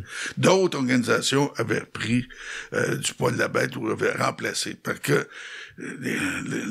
on dit les gens ont horreur du vide, là, autrement dit... il y a quelqu'un qui l'a comblé. Il y a quelqu'un qui a comblé. Quand les organisations... parce que si à un moment donné, une organisation contrôle des rackets dans bien des domaines, puis tombe que l'organisation est démantelée ou affaiblie, mais les services qui sont rendus, la drogue qui est vendue, les autres activités, les prêts usuraires, la clientèle, il faut qu'on la continue de la servir. Alors, des gens, ceux qui étaient mêlés aux activités prennent le relais, remonte l'organisation ou une autre organisation décide de s'emparer du territoire, puis des opérations, puis décide que maintenant, c'est les autres qui mènent l'affaire. Là. Puis durant la commission d'enquête, il y a eu beaucoup de règlements de compte aussi? Oui, mais je pourrais pas dire qu'il y en a eu plus qu'à d'autres moments donnés. OK. Ça a juste continué. Ça a juste continué, sauf que c'est clair qu'il y a eu la commission d'enquête sur le crime organisé, il y a des gens qui se sont sauvés, qui ne voulaient pas témoigner, ou encore qui ont refusé de témoigner. Vic Cotroni, par exemple, a été condamné pour outrage au tribunal à 1 an de prison. Pas parce qu'on lui a projeté quoi que ce soit, parce qu'il a refusé de collaborer, puis de répondre, puis qu'il niaisait la commission. Donc, il a été condamné pour outrage au tribunal. D'autres l'ont été également, Paolo Violi aussi.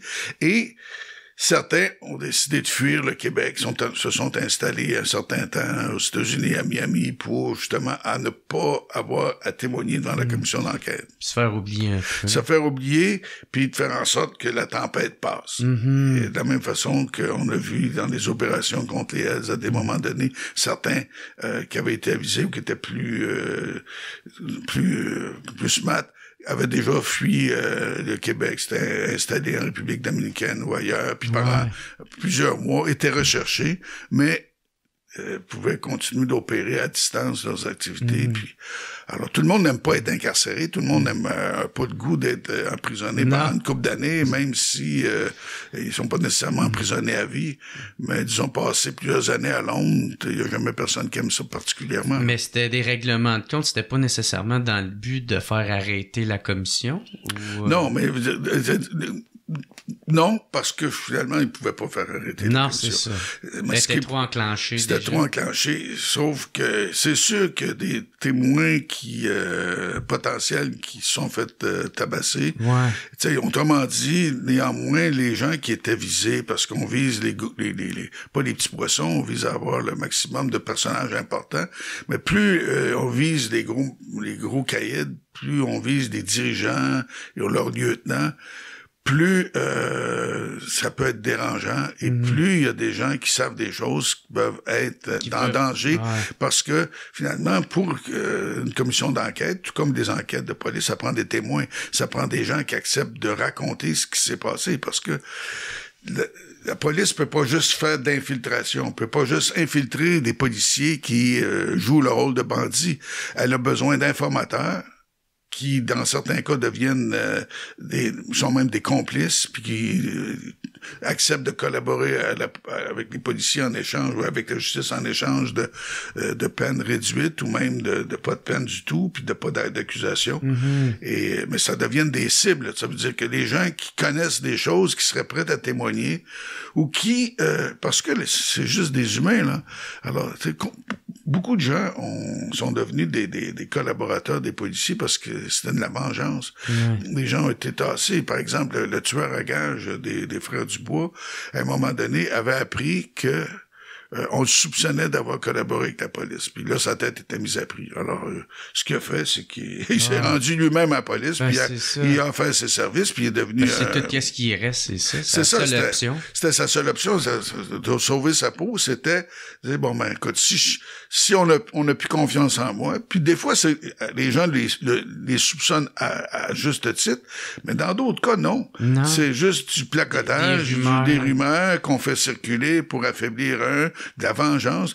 C'est des rivalités, c'est des chicanes d'ego, c'est des chicanes à cause de femmes, à cause d'argent qui avait été prêté puis pas remis. C'est les raisons pour lesquelles on peut se retrouver avec des règlements de compte. C'est pas juste des guerres entre organisations criminelles, c'est souvent des comportements que dans le milieu on juge déloyaux, inacceptables, qui met en danger la sécurité d'une organisation ou de ses dirigeants. Ouais. Si tu me permets d'aller là, moi j'aimerais ça te parler parce que en parlant de cible, tu as justement été victime d'une tentative de meurtre. Puis c'est ça, c'est arrivé le 1er mai 73. Puis tu veux-tu raconter comment que ça s'est passé? Ben moi, depuis l'annonce de la commission d'enquête sur le crime organisé, une de mes responsabilités au devoir, de mes tâches, c'était de couvrir les audiences publiques. Ça n'a pas commencé au début de 72, ça a commencé peut-être vers la fin de 72, puis en 73. Donc, le 1er mai 73, c'était une des journées où j'étais allé à la commission d'enquête, puis le soir, j'avais écrit mon papier sur les témoignages qu'on avait entendus durant la journée. Mais comme c'était un 1er mai, puis à l'époque, il y avait une tradition de grandes manifestations syndicales dans les rues de Montréal. Donc, il y avait une grande manif organisée le 1er mai.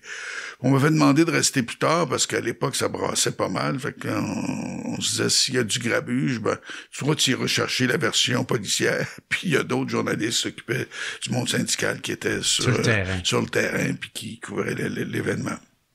Alors, je suis resté là. Il n'y a pas eu de grabuge. Sauf que vers 9h20 le soir, 21h20, à l'entrée de la salle de rédaction, on demande à me parler. Et puis, je me présente. Oui, Charbonneau. Oui, c'est toi. Puis là, le type me tire dessus 3 fois. Premier coup, je pensais que c'était un coup, là. J'ai entendu un coup de feu, mais c'était tu comme... réalisais-tu non, parce que j'avais l'impression que c'était une blague. Mais l'instant d'après, là, c'est une fraction de seconde. L'instant d'après, le deuxième coup est parti. Là, j'ai vu un jet de flamme sortir du canot. Là, l'instinct, l'animal, là, tu sais, a vu qu'il y avait un danger, là. Là, j'ai compris que c'était pas une blague, là, que c'était vrai. Et là, je me suis précipité. Il y avait 2 séries de classeurs. La porte était là. Il y avait des bureaux dans la salle de rédaction. Puis il y avait 2 grosses séries de classeurs. Je me suis jeté entre les 2 séries de classeurs. J'avais fait du judo. J'avais appris à chuter, puis à tomber, puis à rouler. Alors, je me suis, tu sais, j'ai fait quelques pas, j'ai roulé.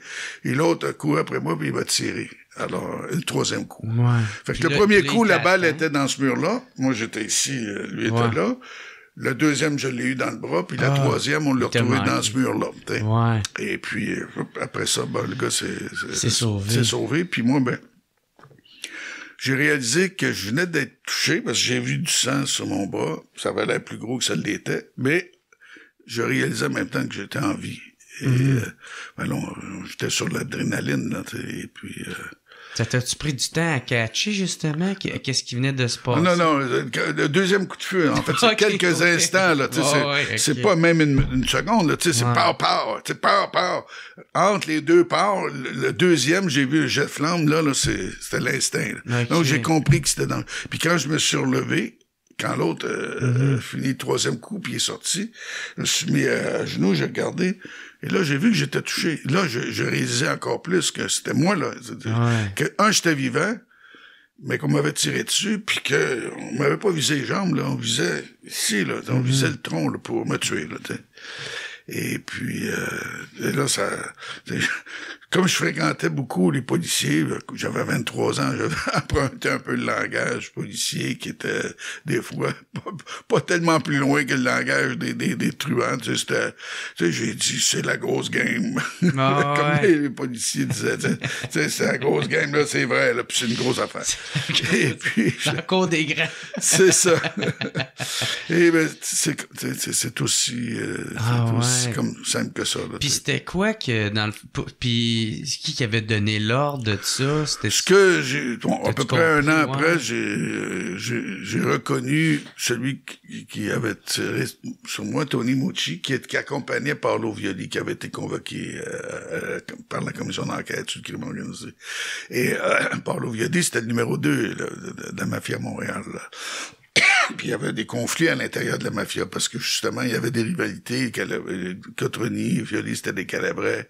Il y avait des Ridutto qui montaient tranquillement puis qui étaient des Siciliens. Alors, il y avait des rivalités. Mais là, à ce moment-là, c'était Violi qui était le dauphin puis celui qui était pressenti pour remplacer Vic Cotroni.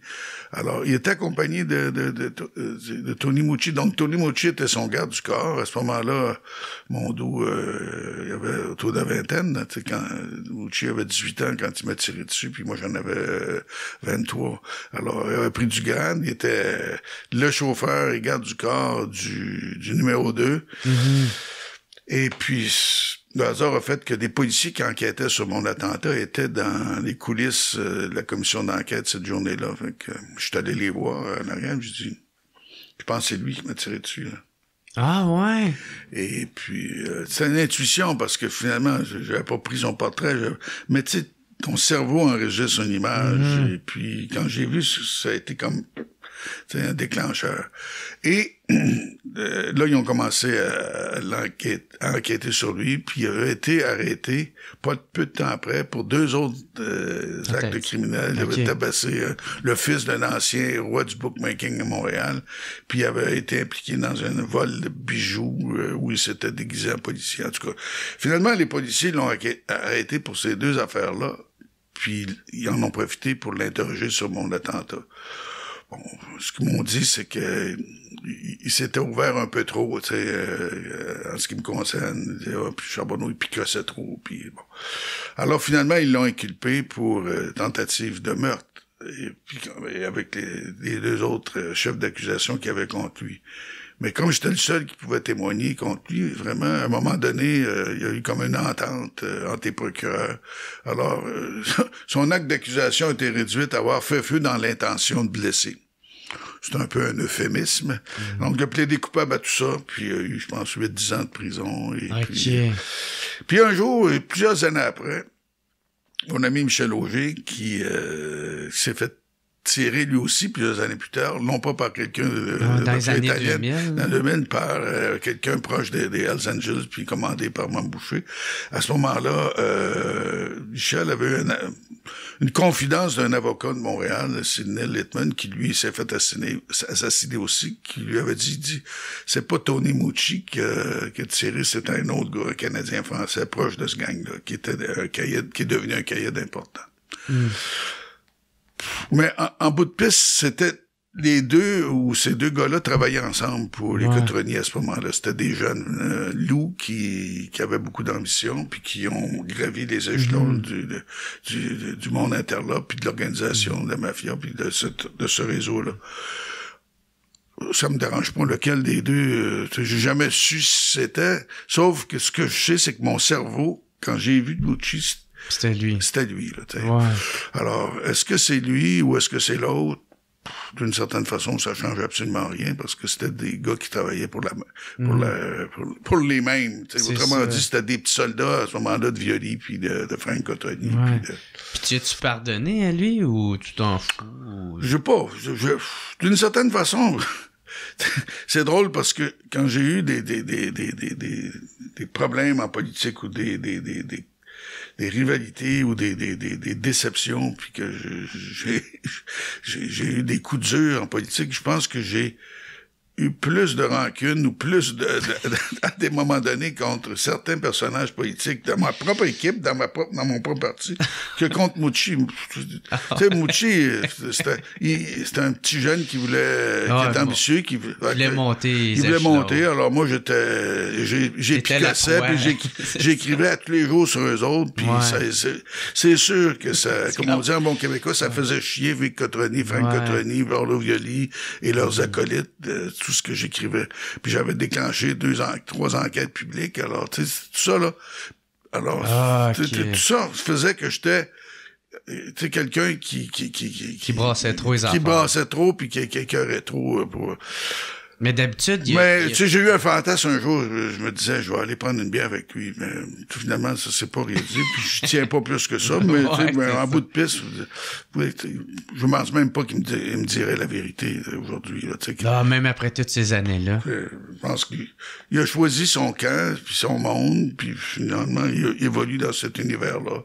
Moi, j'ai choisi un autre milieu, puis je suis pas resté, tu sais, ma vie a pas été que j'ai fait comme, par exemple, Michel Auger ou d'autres, toute ma carrière publique ou professionnelle dans le monde du journalisme, dans le monde du journalisme d'enquête sur le monde interlope. Tu sais, je l'ai fait quelques années intensives, puis après ça, en 76, fin de 76, je me suis présenté en politique. C'est ça. Alors, tu as fait tout le reste là-dedans. C'est ça. Tu sais, j'ai fait beaucoup plus dans le monde politique, sauf que je restais intéressé. De temps en temps, je fais encore des conférences sur l'histoire du monde interlope au Québec, tout ça. Mais d'une certaine façon, je suis devenu moins dérangeant parce que c'est plus moi qui écrivais sur eux autres. La preuve, c'est que c'est Michel Auger qui a été tiré dessus plusieurs années plus tard. Et là, j'étais devenu président de l'Assemblée nationale, puis je l'ai même honoré à l'Assemblée. J'ai remis la médaille de l'Assemblée nationale, le prix du président de l'Assemblée, tout ça. Mais tu sais, c'est assez particulier de voir que 2 jeunes journalistes qui ont travaillé ensemble à l'été 70 ont eu un parcours, qui ont écrit des livres, puis qui ont été disons, des empêcheurs de tourner en rond de quelques grands caïds. Ben, ils se sont fait tirer dessus tous les deux, mais ils s'en sont sortis tous les deux. Mais toi, ça te faisait pas peur, justement, que ça finisse par arriver, ça? Parce qu'on dirait que c'est la peur de tout le monde, dans le fond, faire, je vais rester tranquille, t'aimes pas de me faire gueuler. Ouais, mais mon tempérament, j'étais téméraire bon. Mais téméraire, mais pas insensible. J'étais conscient. Un jour, avant de me faire tirer, ça veut dire peut-être que j'avais 22 ans, je me suis retrouvé au palais de justice à Montréal. C'était Frank Cotroni qui était accusé avec certains de ses hommes de main. Mais il était pas emprisonné, il était accusé, donc il était là. Puis je me suis retrouvé coincé, mon aîné, dans le corridor du palais de justice. Frank était là avec plusieurs de ses hommes, puis là, il était tout autour de moi. Puis là, Frank, Anthony me regarde et dit, Charbonneau, c'est toi, ça? Hein? Ouais. Ah, OK. Fait que là, tu sais, ça a fait à l'intérieur. Tu sais, là, c'est juste comme. Pour t'intimider. Ouais, mais l'effet était là, tu sais. Il voulait m'intimider, il voulait me passer le message. On sait qui c'est que t'es, on a pris ton portrait, tu nous écœures, et puis, tu sais. On sait t'es qui. Là. C'est ça, puis, tu sais. Alors, c'est sûr qu'à ce moment-là, je filais pas bien, là, tu sais, j'ai eu, ça l'a comme, comment je peux dire, suscité une peur, mais en même temps, j'ai continué. J'étais pas, parce que finalement, j'avais pas d'autre choix. J'étais un jeune journaliste, j'avais 22 ans, j'étais pas pour arrêter. Puis, je travaillais pour un journal important, puis je faisais quelque chose que je considérais important pour la société, c'est-à-dire de mettre le projecteur de l'actualité sur des grands exploiteurs. Alors, je prenais un risque, tu sais, il y avait un risque, mais j'étais pas à ce point téméraire pour aller prendre un verre avec eux autres. Tu sais, il y a des journalistes qui ont joué sur tous les tableaux, là, tu sais. Et il y avait quelques entrées dans la police, puis il y avait pas mal d'entrées dans le monde interlope, puis il allait prendre un coup avec des caïds, puis il recevait des confidences, mais en même temps, qu'est-ce que ça donnait, ces confidences-là? Il ne pouvait pas rien faire avec. Il faut pas écrire. Autrement dit, les confidences qu'un grand bandit peut te donner, ils donneront pas pour que tu écrives quelque chose. Là, Alors, moi, j'avais choisi mon camp. Je savais que si j'étais plus proche des policiers qui faisaient du renseignement, j'aurais du renseignement. Donc, moi, mon objectif, c'est d'avoir de l'information. Un journaliste a jamais assez de ressources lui-même pour se mettre à enquêter sur comment fonctionne le monde interlope, mais s'il est branché sur des policiers qui enquêtent, puis qui sont payés pour enquêter, puis des gens qui font des opérations d'infiltration, puis qui ont de l'écoute électronique, puis tout ça, puis qui sont capables de te faire un portrait du monde interlope, des organisations criminelles, des personnages importants. Bon, encore aujourd'hui, les journalistes qui couvrent le monde du crime organisé au Québec puis ailleurs, c'est des journalistes qui ont des contacts avec des policiers. Mm-hmm. Je pense aux journalistes du Journal de Montréal, à ceux de la presse, Félix Séguin, Éric Thibault. Éric Thibault, Renaud, ouais.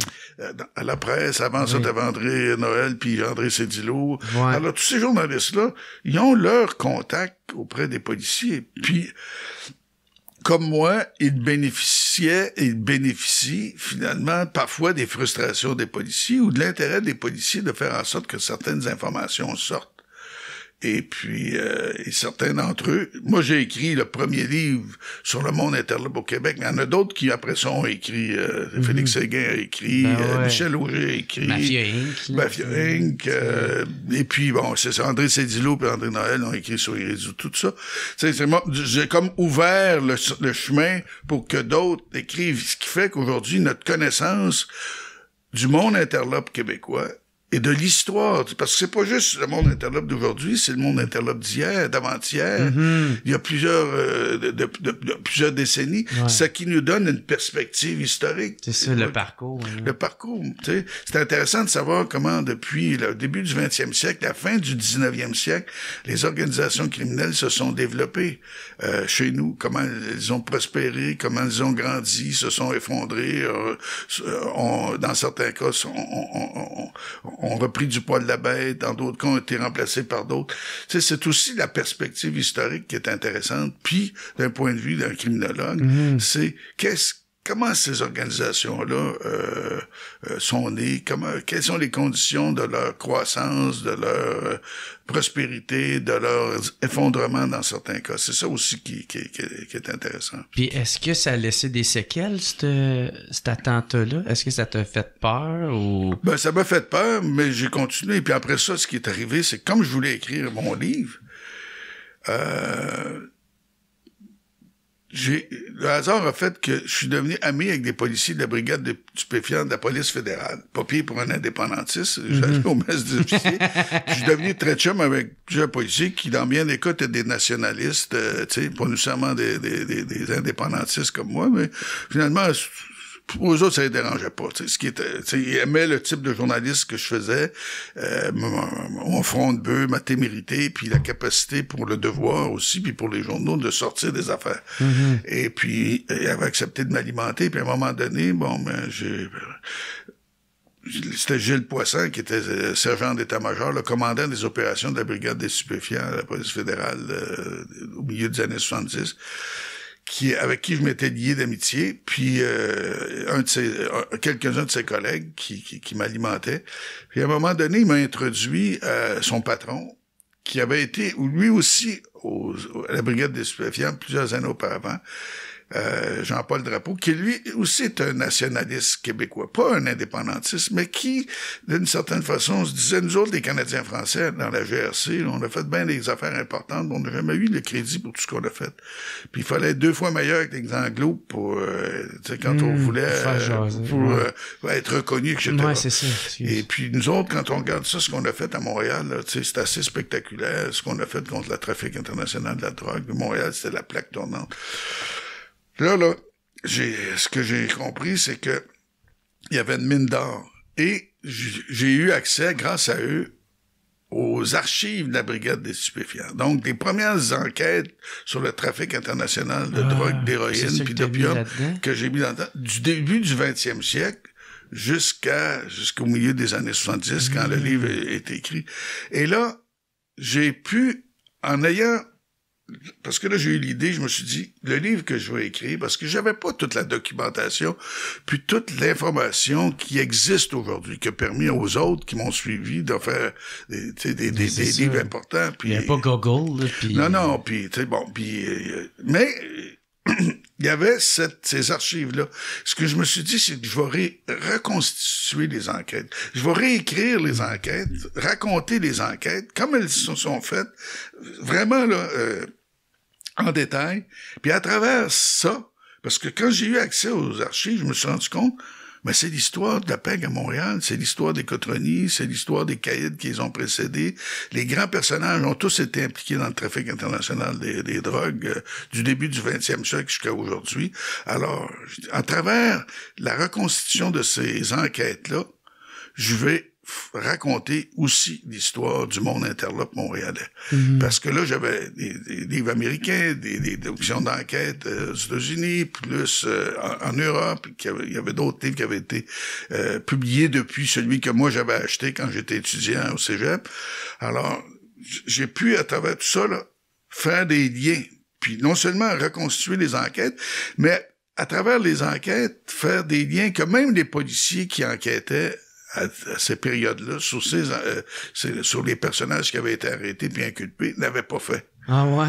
Alors même les policiers, après ça, quand ils ont lu le livre, ils ont fait des liens qu'ils n'avaient jamais fait eux-mêmes quand ils étaient dans l'action, parce que leurs objectifs, c'était pas nécessairement de tout comprendre le fonctionnement du monde interlope, c'était d'arrêter Lucien Rivard, Pep Cotroni, tel autre, puis de faire... As-tu un exemple tu peux donner? Que justement qu'ils savaient pas ou qui avaient pas fait le lien, justement, c'est pas je pense que par exemple sur Lucien Rivard, les gens n'avaient pas fait le lien, ou même les gens de la mafia ici, ils n'avaient pas fait le lien sur l'importance de ce que c'est l'organisation de la Cosa Nostra, de la mafia sicilienne. Ça existait, mais c'était pas, comment je pourrais dire, c'était pas une obsession. Le fonctionnement de l'organisation Cotroni, la hiérarchie, tout ça, c'était pas là. Ils savaient que Vic Cotroni, c'était le parrain, c'était le personnage le plus important, mais il y avait pas cette préoccupation de comprendre le fonctionnement de l'organisation, puis son histoire, puis son évolution, etc. Moi, c'est ça qui m'intéressait comme journaliste. C'est un journaliste criminologue, historien qui dans le fond s'intéressait à ça. Alors et je crois que c'était ça ce que j'ai réussi à faire, c'est-à-dire à travers ces reconstitutions-là, puis quand on regarde le livre, La filière canadienne, ce qui est intéressant, c'est que l'enquête, des fois, commençait par un coup de téléphone à la brigade des stupéfiants, par quelque chose d'anodin, par une saisie, tout à coup, d'un document dans une autre affaire, puis là, ça permet aux gens qui commencent à fouiller. Ouais. Fait que tu voyais comment les enquêtes se menaient, et comment les opérations d'infiltration se faisaient. Et puis... comment ça devenait de plus en plus gros. Puis de plus en plus tentaculaire. Ouais. Puis même les liens internationaux, c'était exponentiel. Là. Alors, des gens, des fois, avaient le focus sur tel réseau, mais ce réseau-là était lié avec plusieurs autres réseaux. Mais pendant la période où on enquêtait sur ce réseau-là, on n'enquêtait pas nécessairement sur tous les autres. On ne connaissait pas nécessairement l'existence de tous les autres réseaux parallèles avec lesquels il y avait des interconnexions. C'est avec le temps. Puis aujourd'hui, c'est beaucoup plus sophistiqué parce que les services policiers, ils s'intéressent au renseignement, ils les analysent, puis ils font les liens, puis ils ont recruté des gens des journalistes comme moi j'ai été recruté par la SECO après en 76 pour écrire la partie du rapport du juge Ducel qui était le deuxième président de la SECO sur la mafia. André Noël, qui a travaillé avec André Cédillo à la presse, qui ont écrit Mafia Inc., a travaillé pour la commission Charbonneau. D'autres ont fait de même. Alors, il y a un gars qui est décédé aujourd'hui, je pense qu'il s'appelait Champlain, son petit nom qui m'échappe, et qui avait été un recherchiste à la Chambre des communes à Ottawa, mais qui était comme moi, puis comme Michel Auger, puis comme d'autres, un passionné du monde interlope, du crime organisé. Il lisait tout ce qui ça. Puis, il s'est développé une expertise comme analyste il a écrit des livres, lui aussi, sur l'histoire. C'est un de ceux qui a pris mon relais d'une certaine façon, puis qui a écrit des choses intéressantes, puis qui expliquait un peu le fonctionnement du monde inter-là. Puis à un moment donné, il a été recruté par la police fédérale, il est devenu analyste de renseignement. Donc, ça veut dire qu'il faisait ce que plusieurs policiers faisaient pas. C'est-à-dire, il analysait, puis il faisait des liens, puis tout à coup, il y avait comme un portrait plus vaste et plus profond. C'était pas juste un petit portrait de surface, tu avais une épaisseur dans la compréhension historique et de l'ampleur qui se dessinait. Et puis pour les services de policiers, c'est important d'avoir pas juste une lecture aujourd'hui, mais une lecture avec le passé, une compréhension plus profonde, plus large aussi des événements, plus des personnes, plus ancrée. Puis ce qui était intéressant de voir, c'est que finalement, ça, c'était une des leçons. C'est que il y a comme une espèce de relais. Je parlais du relais des collègues qui ont pris mon relais, puis qui ont fait eux autres aussi des livres. Mais dans le monde interlope, c'est des relais. C'est des gens ont appris, puis quand les plus vieux sont arrêtés, c'est ceux qui sont plus jeunes qui ont appris d'eux et qui prennent souvent le relais dans le trafic de drogue. Là. C'est incroyable de voir la continuité qu'il y avait entre des grandes affaires. Et de voir, par exemple, comment une organisation criminelle comme les Cotroni ont été impliqués dans le trafic de drogue après la Deuxième Guerre mondiale, puis probablement avant, jusqu'à la fin de leur règne. Et ceux qui ont pris leur relais étaient déjà impliqués avec eux, puis continuent aujourd'hui. Puis c'est assez intéressant de voir comment, finalement, il y a une espèce de filiation, de continuité. On ne réinvente pas un bouton en 4 trous. Les gens ne deviennent pas des caïds spontanément. Non. Ils commencent au bas de l'échelle, des petits truands, des petits délinquants. Puis ils deviennent ambitieux. Puis ils deviennent ambitieux, ils deviennent influents, ils deviennent craints, ils deviennent puissants. Et à un moment donné, ils s'acoquinent avec d'autres et puis ils constituent des plus gros réseaux, des plus grosses organisations, des meilleurs contacts. Certains sont plus intelligents que d'autres, certains sont plus habiles que d'autres, certains ont des facilités justement à tisser des liens, à conclure des affaires, à faire des transactions de grande envergure. Puis... C'est ça, dans ce livre-là, La filière canadienne, justement, tu racontes l'histoire du crime organisé depuis longtemps. Puis, mais il y a aussi, à travers là-dedans, tu parles de d'autres histoires, entre autres l'évasion spectaculaire. C'est Lucien Rivard. Lucien Rivard, c'est un gros trafiquant d'héroïne qui était associé à la mafia italienne avec les Cotroni puis avec des membres influents de la Cosa Nostra américaine de New York puis de Floride, tout ça. Donc c'était et puis des caïds aussi. C'est un gros personnage. Oui, puis qui avait des contacts avec la French Connection, donc avec les trafiquants corses et marseillais de grande envergure. Mais à un moment donné, un de ses courriers a été arrêté en 63. Et puis là, ça a déboulé parce que ça faisait peut-être une dizaine et peut-être une quinzaine d'années qu'on soupçonnait Lucien Rivard. Mais on n'avait jamais mis la main dans le sac, puis on n'avait jamais réussi à l'incarcérer. Lui était devenu un personnage important.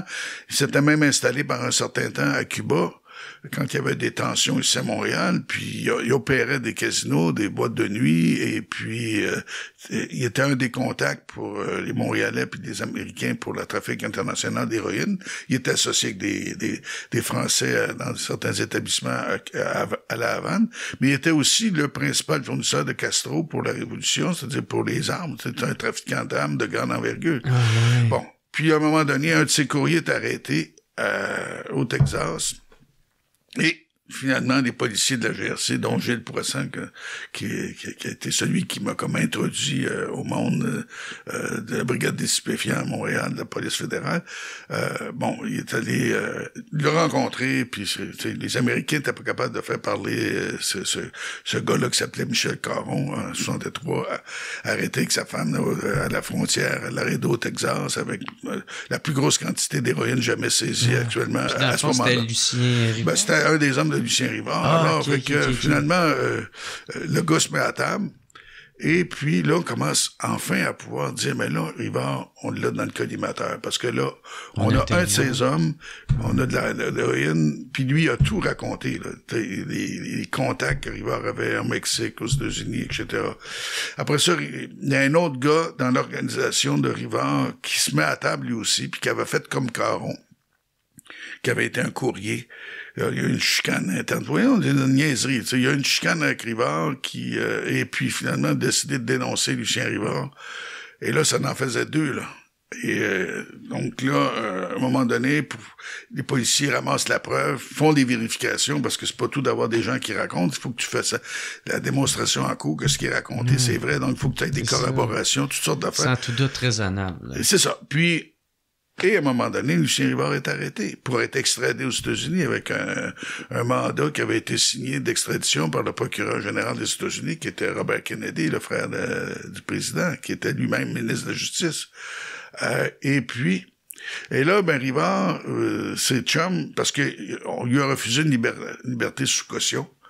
Alors, Rivard s'est mis avec ses amis, sa femme, puis les contacts qu'il avait, parce qu'il y avait beaucoup de contacts politiques, à faire des représentations utilisant ses contacts politiques pour essayer d'obtenir une liberté sous caution. On était intervenus, puis il y avait des attachés politiques, des conseillers du bureau du premier ministre Pearson, puis du ministre de la Justice.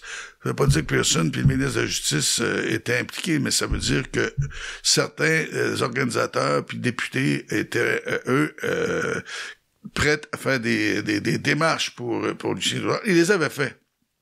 Puis on avait essayé de corrompre le procureur de la Couronne qui était au dossier, Maître Lamontagne. Et à un moment donné, Lamontagne est allé se plaindre aux policiers de la GRC qu'on avait tenté de l'acheter. Et là, ben finalement, en haut lieu à la GRC, on a essayé de camoufler ça. Ça n'a pas duré. Puis à un moment donné, ben les députés de l'opposition ont eu ça entre les mains. Ont eu l'affaire. Ouais. Puis on posait des questions à la Chambre des communes. Ça a été un scandale. Et le ministre de la Justice a été obligé de démissionner, tout ça. Et Rivard a eu sa liberté sous caution. Mais c'était un scandale énorme. Il l'a pas eu, finalement? Il l'a pas eu. Okay. Mais ce qui est arrivé, c'est qu'à un moment donné, voyant qu'il ne l'aurait pas, à cause du scandale, c'était devenu une personne bien médiatisée. Très médiatisée, mais très dangereuse aussi au plan politique. Alors là, il a décidé de s'enfuir. Alors, il avait utilisé d'autres contacts pour s'enfuir de la prison de Bordeaux. Il était incarcéré. Et là, ça a été une cavale spectaculaire. Comment il a fait pour s'évader, tu sais-tu? Deux hypothèses. Une hypothèse au printemps, là, qu'il faisait doux, puis il avait proposé d'arroser la patinoire dans la cour intérieure, puis il aurait pris le boyau puis par-dessus, puis... comme corde, là. L'autre hypothèse plus vraisemblable, c'est qu'il y avait une complicité de gardiens à l'intérieur. Il y a eu des clés, puis ils sont... Peu importe, ce qui était surtout spectaculaire, c'est que non seulement il s'évadait, alors le gars, le trafiquant de drogue, le bandit le plus médiatisé à ce moment-là à cause du scandale politique qui était un énorme scandale. Là. C'était le numéro 2 du gouvernement fédéral qui est le ministre de la Justice qui était obligé de démissionner, tout ça. Là. Alors là, ben il s'évade. Deuxième scandale, comment ça se fait que ce gars-là réussit à s'évader de la prison de Bordeaux? Puis là, il niaise les autorités, il envoie des lettres aux journaux, au ministre de la Justice pour s'excuser, puis faire semblant qu'il était rendu à tel endroit en Europe. Puis voilà. Ça a duré une couple de mois, et puis à un moment donné, les policiers sont mis à resserrer les taux autour de sa femme puis certains de ses chums.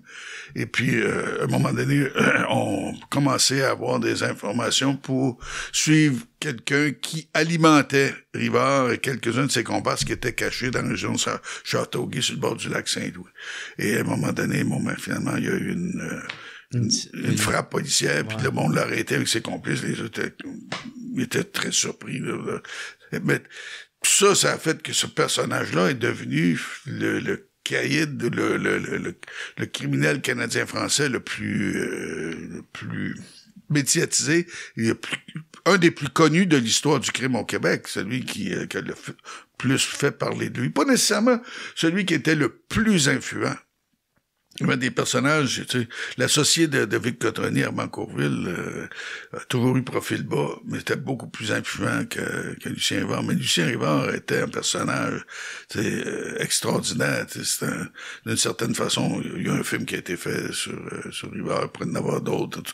Il y a un film qui a été fait sur lui. Oui, parce que un des films, un des éléments que j'ai appris plus tard, que j'ai mis dans mon livre, dans la deuxième édition, celle de 2002, c'est que Rivard a aidé les tueurs parce que l'hypothèse, c'est que Kennedy n'a pas été tué par une personne, Oswald, mais par quelques tueurs à gages qui étaient des Français, des gens de la French Connection qui avaient été engagés par des gens de la mafia américaine pour passer John Kennedy et JFK. Puis il fallait qu'ils sauvent après.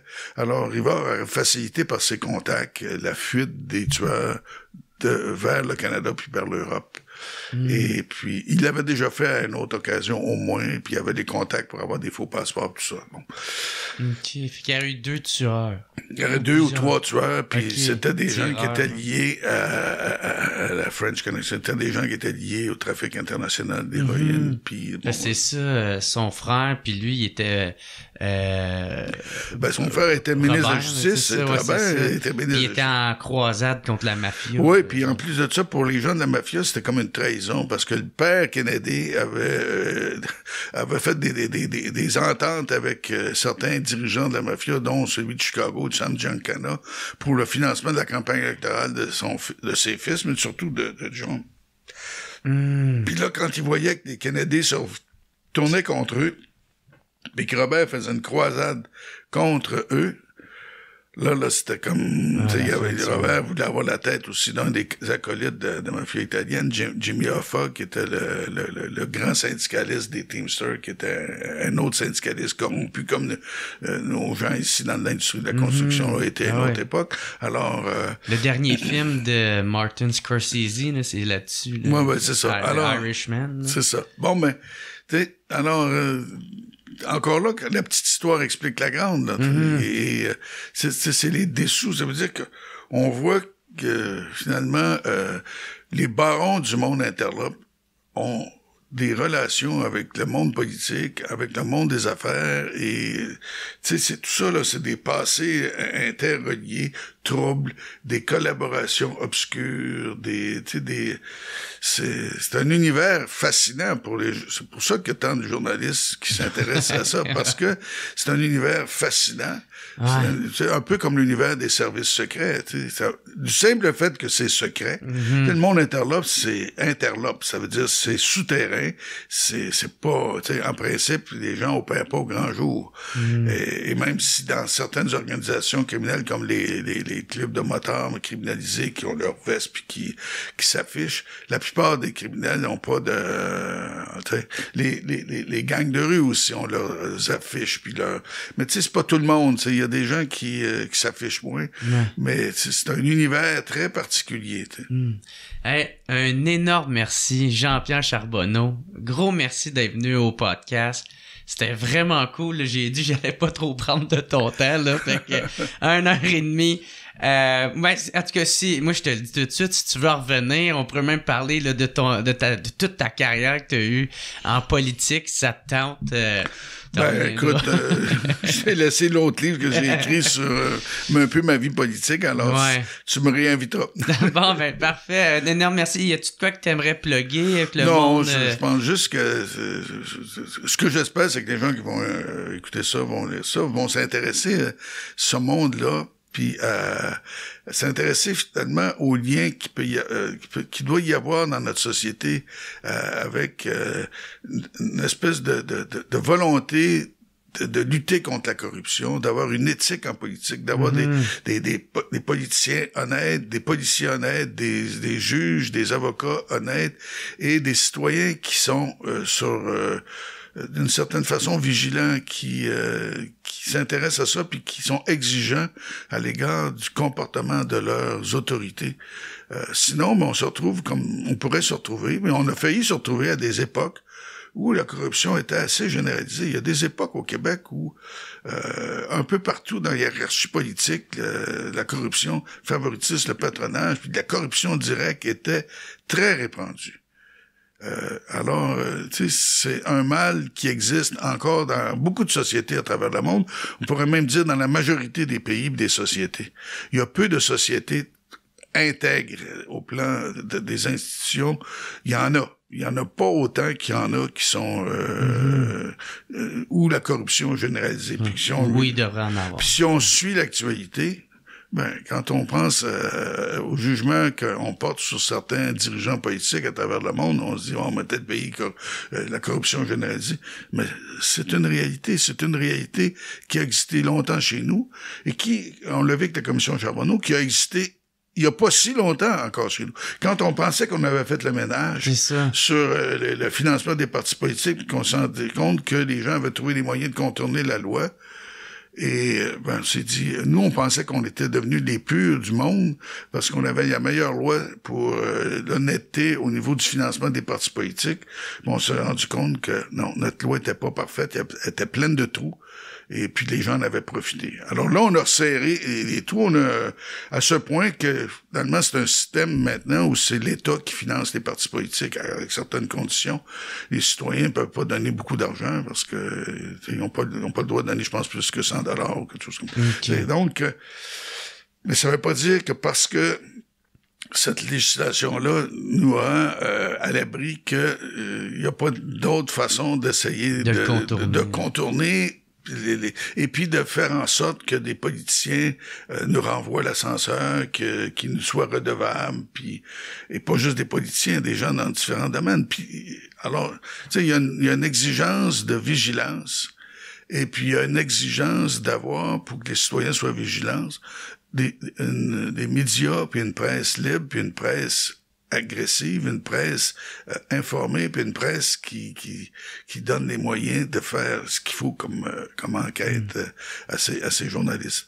Et je crois qu'à cet égard-là, les médias traditionnels restent la meilleure garantie pour une société démocratique et libre. Je trouve que ces belles paroles-là, ça close bien le podcast. Très bien. Fait qu'encore une fois, Jean-Pierre Charbonneau, gros merci, c'est vraiment apprécié. Puis, gros merci tout le monde d'avoir écouté. On se revoit la semaine prochaine. Ciao tout le monde. It's the What's Up Podcast.